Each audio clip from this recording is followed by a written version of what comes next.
की। बोल बाबा भद्रीनाथ की। बोलो बाबा मोहन राम की। बाबा कुंदन दास की। मंच पर उपस्थित हमारी पार्टी के वरिष्ठ नेता सम्मान्य रामेश जी,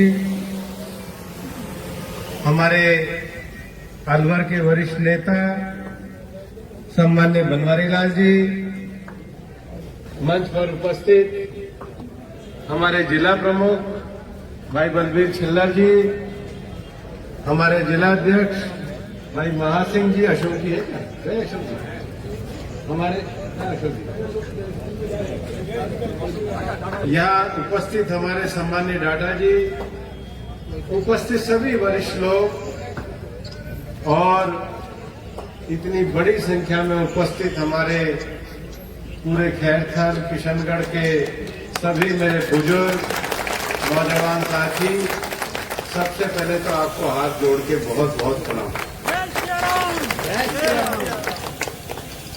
और मैं विशेष रूप से यहाँ उपस्थित हमारे डेयरी के चेयरमैन नितिन सांगवान जी, पूर्व चेयरमैन बन्नाराम जी, हमारे मंडल अध्यक्ष मनोज मित्तल जी, मनीष शर्मा जी, राजकुमार जी, सुरेंद्र जांगीर जी, यशपाल शर्मा जी, अनूप यादव जी, बहन अंजलि जी और हमारे हेम सिंह बडाना जी के बेटे भी अब तो सुरेंद्र यहाँ पर हैं।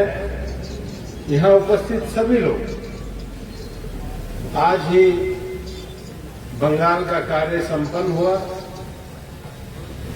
और लाखों की संख्या में आज शपथ ग्रहण समारोह में बंगाल की जनता ने जो आशीर्वाद दिया है, सबसे पहले बंगाल की भूमि और उनकी जनता को मैं बहुत बहुत प्रणाम। 4 बजे एयरपोर्ट उतरने के बाद मैंने कार्यक्रम बनाया कि भाई सबसे पहले हमारे लोक देवता बाबा मोहन राम के जाकर के हाथ जोड़ के धन्यवाद देते हैं कि बंगाल में पहली बार आजादी के बाद चुनाव हुआ जिसमें चुनाव के दौरान एक भी आदमी की जान न गई। और ये सरकार का और प्रशासन का तो संकल्प था ही, लेकिन ये ऊपर वाले की कृपा भी थी। और इसलिए जब मैं जा रहा था तो आज खाटू श्याम जी का जागरण था रामगढ़ में, तो माननीय रामेश जी ने कहा कि किशनगढ़ होते हुए जाना और इतनी बड़ी संख्या में आपका प्यार और आपका उत्साह देख करके मेरी चुनाव के 8 महीने की थकान पूरी उतर गई।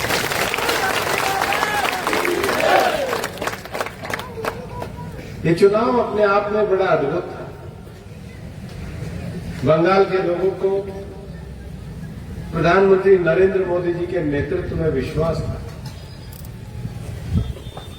आप कल्पना करो कि 35 साल तक बंगाल में कम्युनिस्टों का शासन रहा और 15 साल तक ममता बनर्जी का शासन रहा। मैं जब बंगाल में गया तो पार्टी का तो मैं आभारी हूं कि आज पार्टी ने मुझे एक जिम्मेदारी सौंपी, लेकिन मैं सच कहूं तो इस जिम्मेदारी के पीछे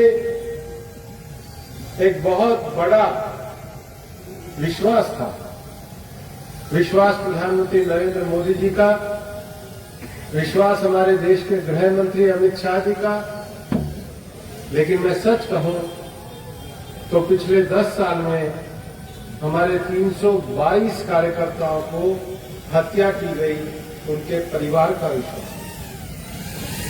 एक ऐसा वातावरण था, लोग झंडे नहीं लगा सकते थे, लोग नारे नहीं लगा सकते थे। किसी पार्टी के लिए इतना बड़ा बलिदान देने वाले जहां कार्यकर्ताओं का समूह, मैं देख करके आश्चर्यचकित था। ऐसे उदाहरण देखने को मिलते थे। एक बहन के पति की हत्या हुई थी, उसने संकल्प किया था जब तक भारतीय जनता पार्टी की सरकार नहीं आएगी मैं साइकिल पे जाके भारतीय जनता पार्टी का प्रचार करूंगा। आंखों में आंसू आ जाते थे।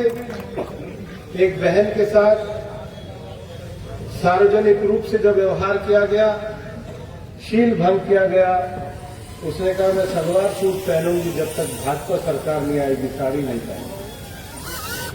जिस परिवार में पार्टी के लिए काम करने के लिए संकल्प लिया जाता था, वहां की महिलाओं को सादी साड़ी पहुंचा दी जाती थी, या तो काम करना बंद कर दो वरना तुम्हारा ये हाल होगा। लेकिन मैं नतमस्तक हूं बंगाल के कार्यकर्ताओं का, जिन्होंने एक लंबा संघर्ष किया और लंबा संघर्ष 50 साल तक किया। 50 साल, 35 साल कम्युनिस्ट शासन से लड़े और 15 साल ममता बनर्जी के सांप्रदायिक शासन से लड़े। आज जब पूरे देश में बांग्लादेश की घुसपैठ हम देखते हैं, बॉर्डर सिक्योरिटी फोर्स में हमारे हजारों जवान इस इलाके से जाते हैं और हम ये जानते हैं कि वहां पे गौ तस्करी जो होती है उसका अंतिम मुकाम बांग्लादेश है। हाई कोर्ट ने ऑर्डर दिया, लेकिन हाई कोर्ट का ऑर्डर देने के बाद भी बंगाल की सरकार ने बॉर्डर की जमीन पर फेंसिंग लगाने की अनुमति नहीं दी। आज भारत की सुरक्षा का सबसे बड़ा काम ममता बनर्जी के जाने के बाद ये होगा कि किसी घुसपैठिए को नहीं आने दिया जाएगा और गौ तस्करी को नहीं आने दिया जाएगा।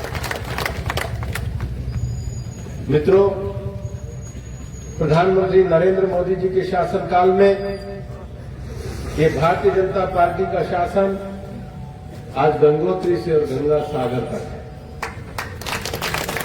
इस पार्टी के लिए एक सौभाग्य का विषय है कि जहां उत्तराखंड में गंगा जी निकलती है, जहां उत्तर प्रदेश में गंगा जी का विशाल स्वरूप आता है, जहां पर बिहार में गंगा जी अपने उत्कर्ष स्वरूप में आती है, झारखंड से होती हुई बंगाल में जाती है, मुझे सभी राज्यों में पार्टी के लिए काम करने का अवसर प्राप्त हुआ है। आप ये मान के चलो 12वीं और 13वीं शताब्दी में इस देश में जब मुगलों का शासन था तो हरिनाम संकीर्तन का जो संकल्प है, चैतन्य महाप्रभु ने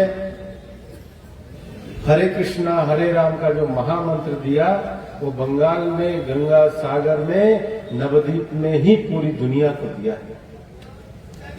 इस देश के आजादी के आंदोलन को मूल प्रेरणा देने के लिए जो वंदे मातरम का गीत गूंजा है, वो वंदे मातरम का गीत भी बंकिम बाबू ने बंगाल की धरती और नवद्वीप के क्षेत्र में किया है। जिस धरती ने हमको हरिनाम संकीर्तन दिया, जिस धरती ने हमको वंदे मातरम दिया, उस धरती को भारत की राष्ट्रीयता के साथ जोड़ने का एक बड़ा संकल्प आज बंगाल की जनता के आशीर्वाद के साथ पूरा हुआ है। इसलिए बंगाल की जनता को हम नमन करते हैं। और इस बार चुनाव भी बड़े निष्पक्ष हुए। आपको आश्चर्य होगा, जो लोग वोट चोरी की बात करते हैं, बंगाल में कम्युनिस्टों के समय से एक काम चलता था कि जो लोगों के वोट ट्रांसफर हो जाते थे, जिन लोगों की डेथ हो जाती थी, ये बूथ अनुसार उनकी सूची तैयार करते थे और उस बूथ अनुसार सूची को छापा करते थे। आज जब मतदाता सूची स्पष्ट हो गई है तो इनकी हार पूरे तरीके से हो गई। मैं आपको ये कहना चाहता हूं कि भारतीय जनता पार्टी के जिस राष्ट्रवाद के विचार के लिए डॉक्टर श्यामा प्रसाद मुखर्जी ने अपना बलिदान दिया, उन्हीं डॉक्टर श्यामा प्रसाद मुखर्जी की जमीन पर आज कमल का फूल लहराने का काम हुआ है। मैं एक बात बताना चाहता हूं कि कांग्रेस वाले बहुत वोट चोरी की बात करते हैं। उनसे पूछो कि 1960 के बाद तमिलनाडु में कभी कांग्रेस की सरकार नहीं आई। 1967 के 70 के बाद कांग्रेस की कभी बंगाल में सरकार नहीं आई। 26 साल से उनकी कभी बिहार में सरकार नहीं आई। 30 साल से उनकी कभी गुजरात में सरकार नहीं आई। एक बार कांग्रेस जहां से चली गई वापस लौट के नहीं आई। आप पूछोगे क्यों नहीं लौट के आई? सबसे बड़ा उदाहरण अभी तमिलनाडु में देखो। कांग्रेस चुनाव लड़ी डीएमके के साथ, सरकार आई किसकी? टीवीके की। अभी तो आई भी नहीं, और कांग्रेस ने सत्ता देखी और वहां पे लपक ली। ये कांग्रेस का हाथ मौका परस्तों के साथ। केवल मौका परस्ती कांग्रेस का काम है, और भारतीय जनता पार्टी पूरे तरीके से विकास के मार्ग पर चल रही है। मुझसे पूछा कि बंगाल से आज मैं जब 2 बजे निकला, दोपहर में शपथ पूरी हुई। उन्होंने कहा कहां जाओगे? मैंने कहा भाई निकल के सीधे अलवर जाएंगे और अलवर की जनता को प्रणाम करेंगे। और कल ही 11 बजे हमने अपने लोकसभा क्षेत्र के सभी डीसी एसपी को बुलाया है, और जिले के जो हमारे विकास की परियोजनाएं रह रही है, खैरतल, किशनगढ़, भिवाड़ी, बहरोड और अलवर के जहां भी हमारी योजनाएं पूरी रह रही हैं, उनकी हम समीक्षा करने का काम कल 11 बजे से ही शुरू कर देंगे, क्योंकि हम अपने प्रधानमंत्री जी के आदेश पे काम करते हैं, जहां एक ही काम है, लोगों की सेवा के लिए काम करना। और मैं आपको एक कहना चाहता हूं, माननीय मुख्यमंत्री जी का कार्यक्रम बन रहा है। पिछले दिनों किशनगढ़ और खैरथल में भी हमने योजनाओं का लोकार्पण किया था, और अब हम जैसे ही मुख्यमंत्री जी का इस सप्ताह 15 तारीख की संभावना कार्यक्रम बनेगा, तो 300 करोड़ की योजनाओं का भिवाड़ी में और 300 करोड़ की योजनाओं का अलवर में शिलान्यास नहीं करेंगे। पूरे वे प्रोजेक्ट के उद्घाटन का काम ये हम पहले किसमें करने का काम करेंगे। मैं आपको ये कहना चाहता हूं, इस देश और दुनिया में महान योगी और संतों ने पूरे दुनिया को रास्ता और मार्ग दिखाया है।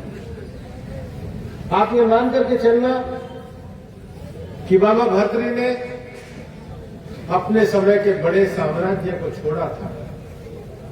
हमारा उद्देश्य केवल सत्ता को भोगना नहीं होना चाहिए। हमारे जीवन का उद्देश्य मनुष्य के नाते सेवा करने का और सत्य को जानने का भी होना चाहिए। सत्ता को भोगना एक विषय होता है, लेकिन सत्य को जानना ये जीवन का लक्ष्य होता है।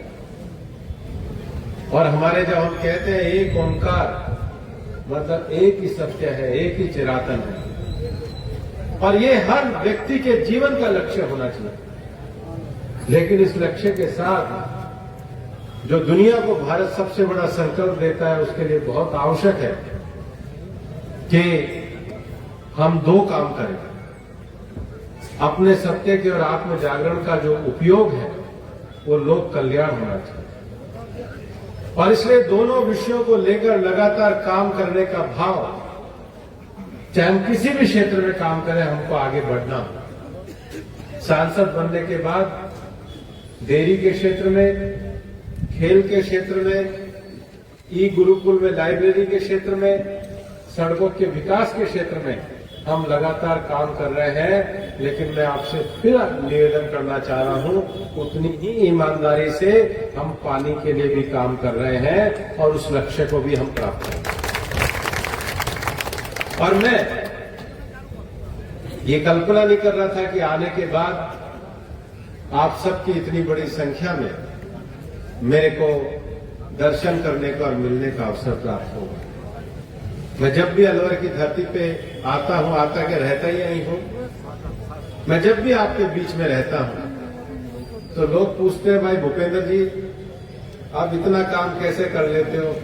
मैंने कहा भाई ईश्वर का सौभाग्य है, अलवर की हवा ले आता हूं तो काम ही काम कर लेते हैं।